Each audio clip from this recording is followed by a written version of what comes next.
All right, you guys, I'm gonna go ahead and show you what we are going to be doing today for decreasing our recipe by half. And so this is the one that you're gonna see online.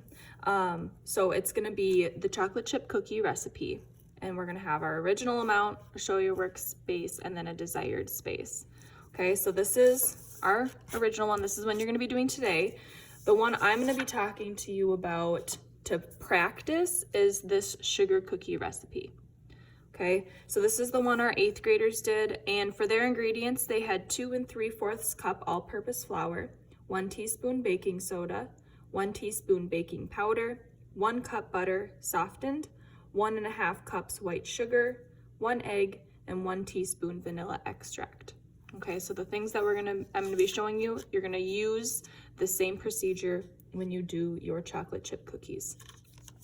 So I took this ingredients list and I just typed it out into this document. So it's gonna be the same for you. I took all the ingredients and typed it out into here.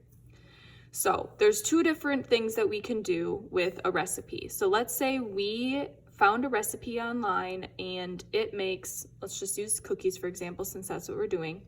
It makes 2 dozen cookies. And you're like, well, hey, I'm having like a big birthday party or a big gathering or something like that, and I have to make more cookies. And so in that situation, you would increase your recipe. And so you could either double it, triple it, quadruple the recipe, whatever you need to have it make or yield more cookies. Another thing that you can do is decrease the recipe. And that is what we are going to be doing today. So let's say you find a recipe online, a massive size recipe that makes 5 dozen cookies, and you just want to make 1 dozen cookies, then you would decrease the recipe. So we are going to be doing that today, and specifically we are going to decrease our recipe in half. So when we do that, you can do it 2 different ways. The first one is you can multiply all of your ingredients by 1/2, or you can multiply it by 0.5. I would recommend the 1/2 just because we are going to be working with fractions, and all of our kitchen equipment is in fractions. So we have a 1/4 cup, or a 2/3 cup, or a 1/3 cup. We don't have a 0.5 cup. We don't have a 0.75 cup. So this is a way that you can get the same answer, just as long as you would convert it back into a fraction. So we know that 0.5 and 1/2 is the same number. We are going to be using the 1/2 though for this one today. So if we look at our first ingredient, we have 2 3/4 cup of all-purpose flour. So whenever you see a whole number with a fraction, you always want to focus on them separately. Okay, and then you can add them together at the end. So we're gonna focus on the 2 right now. So this is where we're gonna show our work and then our desired amount. So if we have 2 and we need to decrease it in half, you might be saying in your head right now, Miss Elson Peter, I already know what that answer is. But we're gonna practice doing the math and writing it out because you're gonna want it for the 3/4 cup, okay? So if we are gonna cut 2 in half, we're gonna start with our 2, and we're going to multiply it by 1/2, but now we need this 2 to be a fraction, so that way we can multiply this, and we know that 2/1 is the same thing as 2, okay? So this just gives us a spot to actually write it out. So now we're going to multiply the top 2 numbers and then the bottom 2. So 2 times 1 is 2, 1 times 2 is 2, and we know that 2/2 is 1 whole. So this is going to be 1. So we know that this 2 is first going to be 1 cup. And now we're going to work on the 3/4. So we're going to take 3/4 and we're going to cut it in half. So multiply by 1/2. 3 times 1 is 3. 4 times 2 is 8. Okay, and now this is where it can get kind of tricky because you're probably thinking, oh my goodness, we don't have a 3/8 cup. That's not a thing. It doesn't exist. So this is where we're going to get into kitchen conversions. And there's some kitchen conversions that we already know about.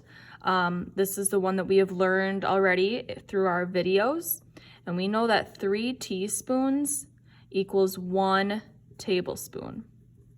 Okay, So let's say if we had our 1 tablespoon and it was dirty, or it was in the dishwasher, we didn't have it right away, we could measure 3 teaspoons, or use our 1 teaspoon and measure it 3 times, and we would still get 1 tablespoon.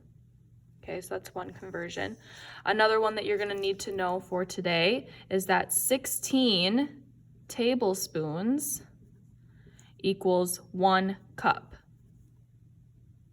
16 tablespoons equals 1 cup. And so when we're working on this, this ingredient, we know that we have 3/8 of a cup. Okay, so we have to start thinking about some smaller measurements. So we would use this one to help us out. Now, there's 16 tablespoons in 1 cup, and this, we only have 3/8 of a cup.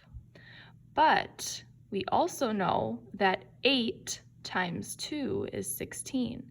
So if we double this fraction, if we multiply it by 2, we're gonna get 3 times 2 is 6, 8 times 2 is 16.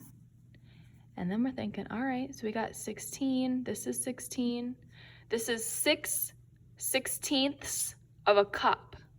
So a weird number, we don't have that as a cup or as any measuring equipment, but the 16 is special because this helps us with our conversions, okay?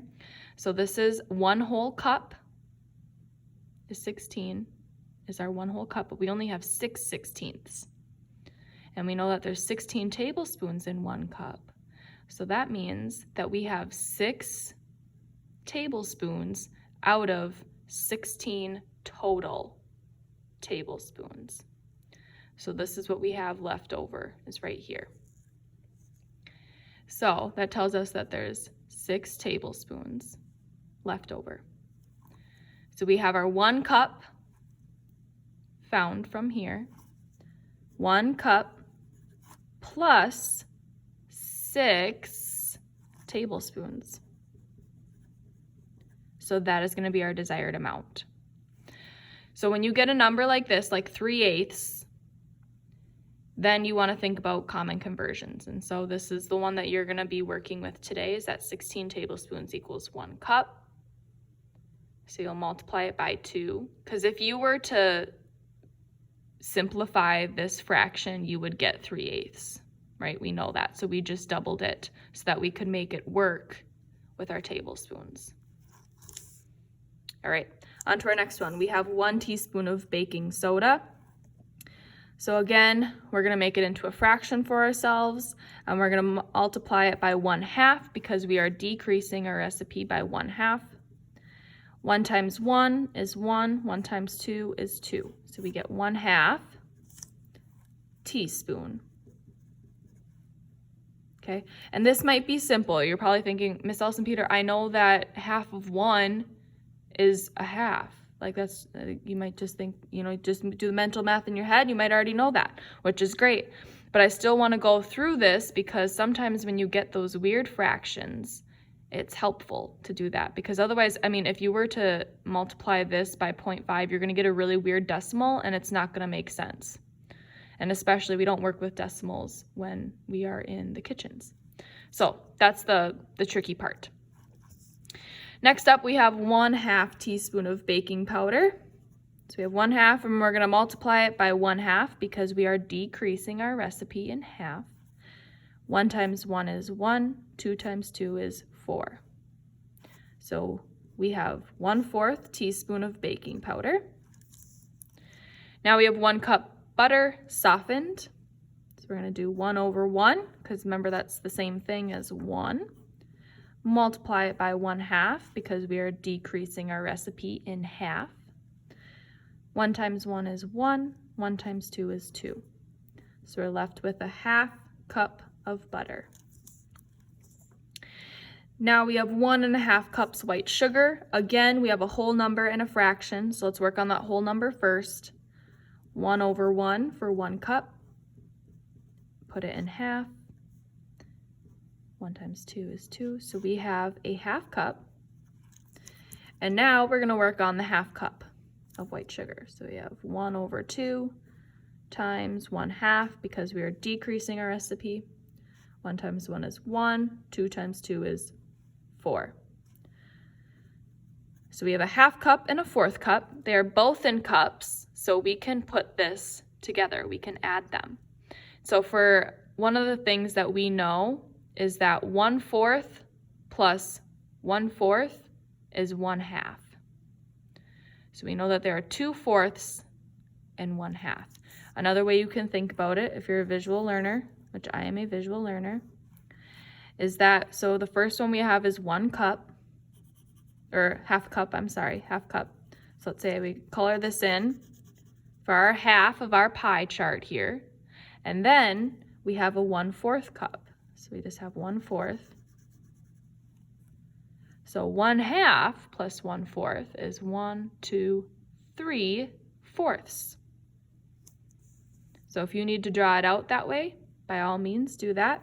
So our desired amount is going to be 3/4 of a cup. Now we have 1 egg, 1/1 times 1/2 because we are decreasing our recipe in half. We're gonna get 1 times 2 is 2. So we're gonna get 1/2 of an egg. And you might be thinking, Miss Elson Peter, how do we only have 1/2 of an egg? And so what you would do is you would beat the egg, like crack it, beat it, and then separate the liquid.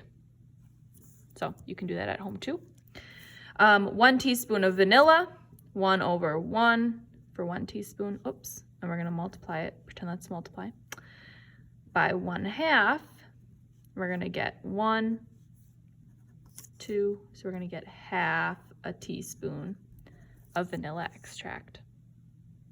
Okay, so this is what we are going to be completing today.